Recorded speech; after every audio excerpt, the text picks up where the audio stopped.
నల్గొండ, వరంగల్, ఖమ్మం పట్టభద్రుల ఉప ఎన్నికల్లో తీన్మార్ మల్లన్న అలియాస్ చింతపండు నవీన్ ను బరిలోకి దింపబోతున్నట్లుగా కాంగ్రెస్ అధిష్టానం ప్రకటించింది. పార్టీ ప్రధాన కార్యదర్శి కేసీ వేణుగోపాల్ ప్రకటనను విడుదల చేశారు. గతంలో స్వతంత్ర అభ్యర్థిగా బరిలోకి దిగి పల్లా రాజేశ్వర్ రెడ్డి చేతిలో ఓటమి పాలయ్యారు తీన్మార్ మల్లన్న. పల్లా జనగామ ఎమ్మెల్యేగా గెలుపొందడంతో ఎమ్మెల్సీ స్థానం ఖాళీ అయింది. దీంతో ఉప ఎన్నిక అనివార్యమైంది. అసెంబ్లీ ఎన్నికలకు ముందు తీన్మార్ మల్లన్న కాంగ్రెస్ లో చేరారు.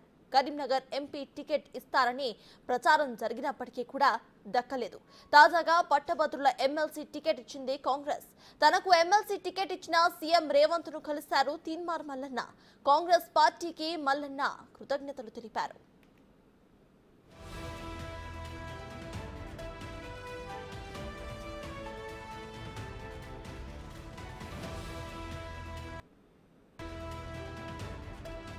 ఇక మల్లన్నతో పాటు కరీంనగర్ ఎంపీ అభ్యర్థి వెలిచాల రాజేందర్ రావు సీఎంను మర్యాదపూర్వకంగా కలిశారు. వెలిచాల రాజేందర్ రావుకు పీసీసీ చీఫ్ ముఖ్యమంత్రి రేవంత్ రెడ్డి బీఫామ్ అందించారు.